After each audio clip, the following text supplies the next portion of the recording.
You know what else is getting worse and worse? Minnesota. So it is fraud all the way down in the land of Smooth. 10,000 lakes. It's been a very bad week for Minnesota Governor Tim Walz. Remember when he was going to be vice president? So that's another dodged bullet for all of us. Breitbart reports hundreds of Minnesota government staffers say that Governor Tim Walz hid Somali fraud and attacked whistleblowers. Nearly 500 employees in Minnesota's state government say Democratic Governor Tim Walz ignored their constant warnings about massive fraud by Somalis of the state's aid programs. The staffers in the state's Department of Health Services also say that Walz retaliated against them for exposing the corruption. Tim Walz is 100% responsible for massive fraud in Minnesota, the group said in a November 29th Twitter post. We let Tim Walz know of fraud early on, hoping for a partnership in stopping fraud, but no, we got the opposite response. They added Tim Walz systematically retaliated against whistleblowers using monitoring, threats, repression, and did his best to discredit fraud reports. They also allege that Walz disempowered the Office of the Legislative Auditor to allow the fraud to continue freely. It is endemic across all of Minnesota's welfare and aid programs, not just its Department of Human Services. One case was an organization called Feeding Our Future, run by a group of Minneapolis area Somali migrants. Prosecutors say that the organizers bilked $250 million from the state in child food assistance funding. In another case, tens of millions were stolen from Minnesota's autism treatment program, more than $550 million stolen from the state's coronavirus pandemic relief program. And there's another Feeding Our Future fraud case where more than $250 million in pandemic-era state aid for hungry children was stolen by members of the Somali community. Well, it's hard to say, or hard to know what to say to all that, because it's mind-blowing. The governor is supposed to care about all of his constituents, not preferentially. And, the craziest part about this, Sam, is that like these migrants were given a fair, like a safe home, then at least safer than the one that they left, by some of the nicest people on earth who are Minnesotans. So what's going on here? And why would Tim Walz be covering for it? Well, what's going on here is they're getting punched in the head and saying, I hope something good happens to the person who punched me in the head. And that's what they keep doing. And until you recognize that, I think we need to go back to the 18th century here for just a moment, okay, and go to Jean-Jacques Rousseau, the French philosopher. I'm sure Linnea is, are you grooving on this or grokking or something, Linnea? Jean-Jacques Rousseau, who posited that, and he's sort of the inventor of modern liberalism, and he posited that human beings are born good, that they're naturally good at birth, and society corrupts them. So the premise here that you see in Minnesota is that, well, everybody in the world is basically good. And if you bring them to a nice place like Minnesota, they'll act like Minnesotans. Well, Rousseau was wrong. He was 100% wrong. He was the opposite of what's real. And Minnesota is just proving that again. If you invite people to commit fraud, they're going to do it. Walz made a really great straw man there saying, I hate the fact that these Republicans are saying that everybody in Minnesota is a cheater and a thief. Nobody said that. Nobody said that everybody is, but they did say that these people are, and it seems to be very accurate. So what happens here is that you've got, again, no accountability, no responsibility. And it's not just the thieves, it's the governor himself. At some point, you're going to get French Revolution type action going on if you don't restore some sense of justice. When your premises are that we do what we want and you get in line and say you like it and say 2 + 2 = 5, if you just keep doing that, eventually you're going to get into some serious trouble, especially when you have a country that has the Second Amendment like ours does. I'm sorry, but this is not a trivial matter. That's people stealing, $250 million here, $500 million there. That's outrageous. And think of that money went to people in Somalia. Well, we all can have the nicest thoughts about people in Somalia and how they have their needs and so forth. But if anybody wants to support them, it should be done voluntarily. It shouldn't be done through a government program where theft is neglected. This is outrageous. I mean, it's like our country is developing into one big crime syndicate. And we just let it all happen. That cannot last. That cannot stay. And it's not going to. So there's two ways it's going to change. Either it's going to get bad enough that there's absolute, let's say, counteraction of a similar sort, or people like Tim Walz are going to get kicked out by the people who put them in the first place, and slightly more reasonable people will be substituted for them. There's the only way to do it. Look, I'm not going to go. Did you go back to the 18th century, Sam? Was that Rousseau Yes. or Richelieu? Yeah, I'm not going to go back to the 18th century. I'm going to go back to the 1990s. Let's remember why we're even here. Why? Frankly, let's go back to why there are 100,000 Somalis all gathered together in Minneapolis, of all places. And it was because, Quentin Tarantino actually released his top 10 movies of the 21st century. Number one on his list was Black Hawk Down. What was Black Hawk Down about? It was about our militarized humanitarian mission in Mogadishu. And why did we send the military to Mogadishu? Because the food that we were sending there, it reminds me of that classic Saturday Night Live skit too, with Phil Hartman as Bill Clinton in the McDonald's. Half of the people now, 10 people remember that one. It's one of the classics. Anyway, the reason we were in Somalia in Mogadishu to begin with is because we were sending food aid over there, and it was being stolen by warlords, because that is the way society works in Somalia. And so R.N. McIntyre, who is a channel I know that Linnea and I enjoy here on YouTube from The Blaze, he's used this term a lot, and I love it. He says, America does not have magic soil. Somebody does not automatically become an American and share our values just because they put their foot or put in their hand the soil of Minnesota or Illinois or New Jersey or anything else. That a country is a country because of the values that it fosters and basically creates for the society as a whole. And when you bring in people that do not share those values, they do not magically become non-fraudsters. When they come from a fraudster country, they don't magically not become that just because they're standing in Minnesota and not Mogadishu. We've said it a lot on this podcast. You get, as a society, you get what you incentivize and you prevent what you punish. And the welfare system in this country, especially in Minnesota, overseen with the fraud going on, and Tim Walz knew about it. We incentivize fraud. And the excuse from the Somali community in Minnesota is basically, what do you expect? What do you expect us to do? The fraud is so easy to commit. How are we not going to do that? Yeah, there's been some pretty disgusting things on other crimes that have been given the same kind of shrug of the shoulders and like, well, it's their culture, so they haven't assimilated, blah, blah, blah. It's just not, yeah, but it's gross. But it's what's amazing to me is that basically none of these people, from what I understand, were vetted coming in.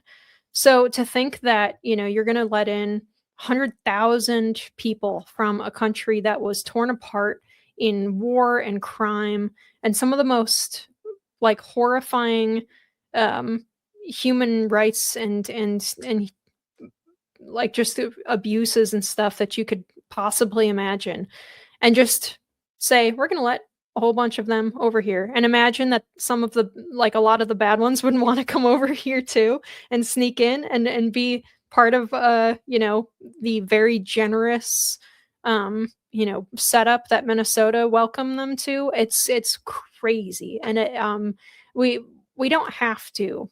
It's very nice of the United States to take on refugees from war-torn countries and stuff. It's an extremely nice thing to do, like generous thing to do. We don't have to be doing that. And if we keep getting bitten for it, then we shouldn't just keep doing it. We absolutely should not. I wanted to bring up that Tim Walz is very excited about a new new family medical leave program that he says will give benefits to undocumented workers, which is fun. And he used the word, he's excited about it. Minnesota Governor Tim Walz announced the state's family and medical leave program, alerting Minnesotans to the enrollment period for anyone who had a child in 2025, including illegal immigrants.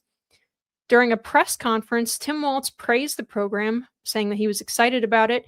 It allows people to take time off for illness or for new baby bonding time with a maximum of 20 weeks per year total.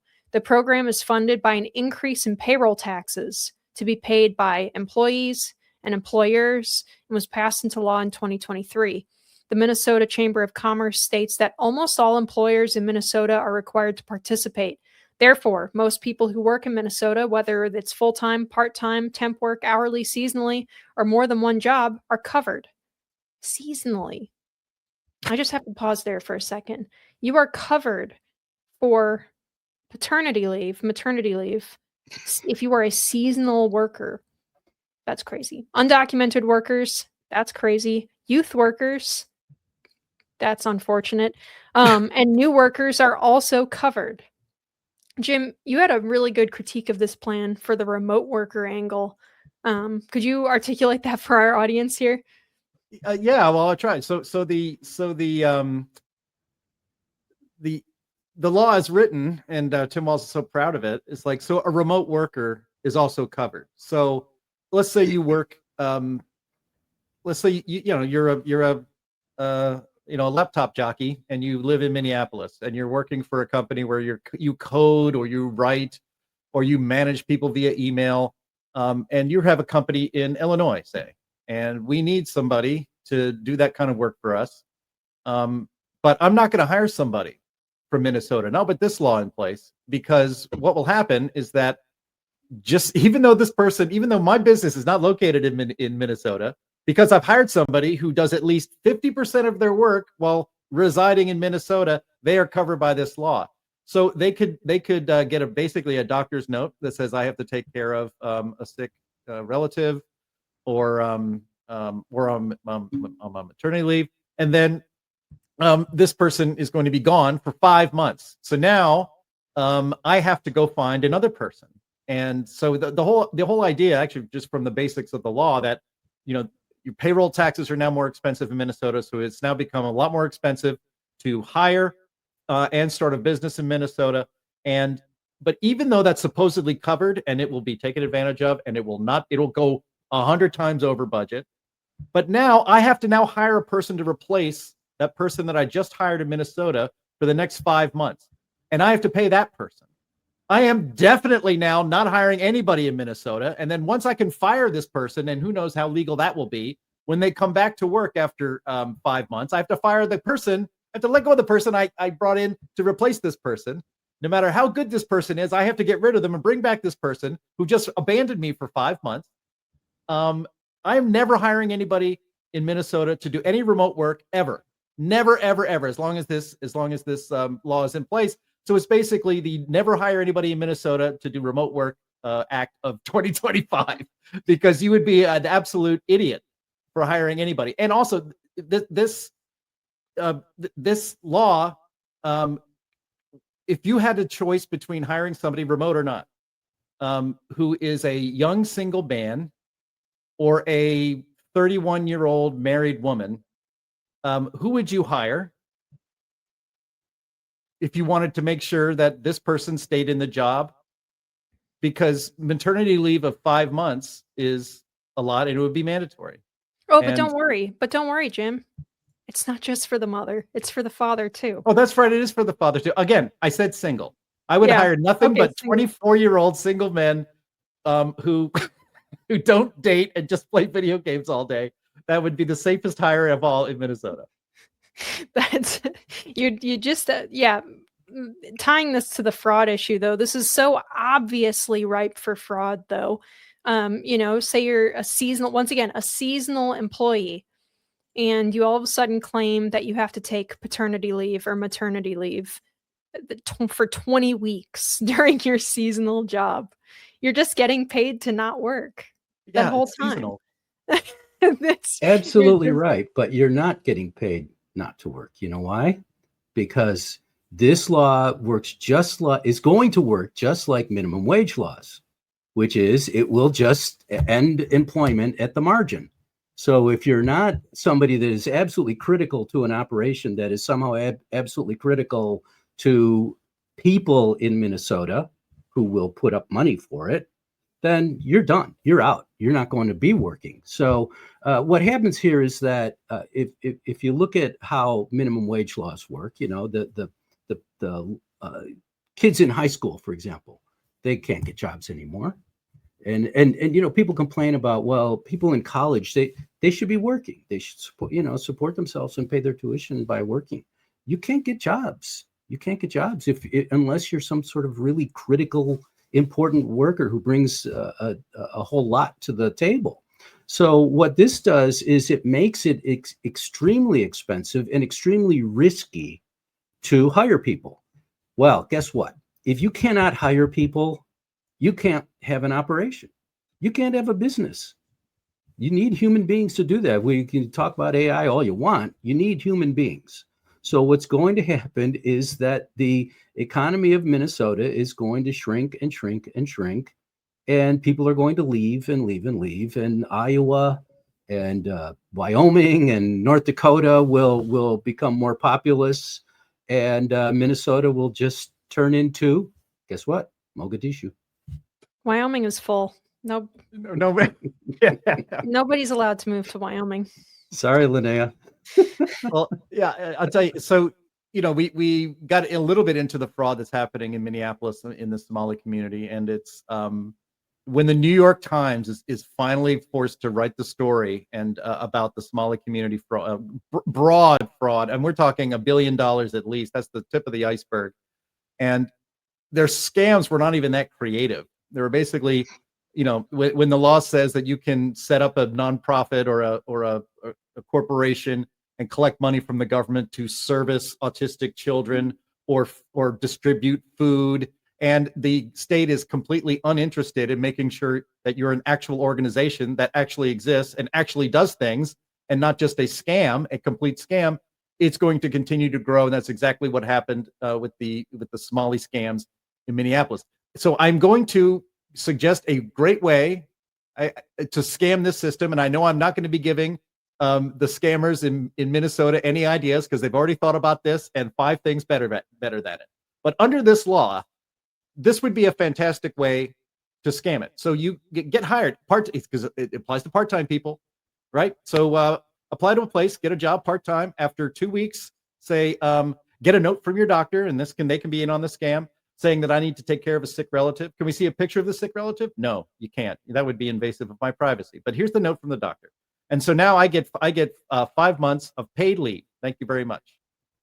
After you get that, you walk over down the street and get another job. And then you do the same thing every 2 weeks. You could be being paid for unlimited numbers of jobs that you don't actually have to go for. And if you time it right, you never have to go to work and you make more money than if you had actually one job. I guarantee you that is how this is going to be scammed, and there's going to be nobody to be able to stop it. No. What's that? I said, slow down, Jim. I'm taking notes. Okay.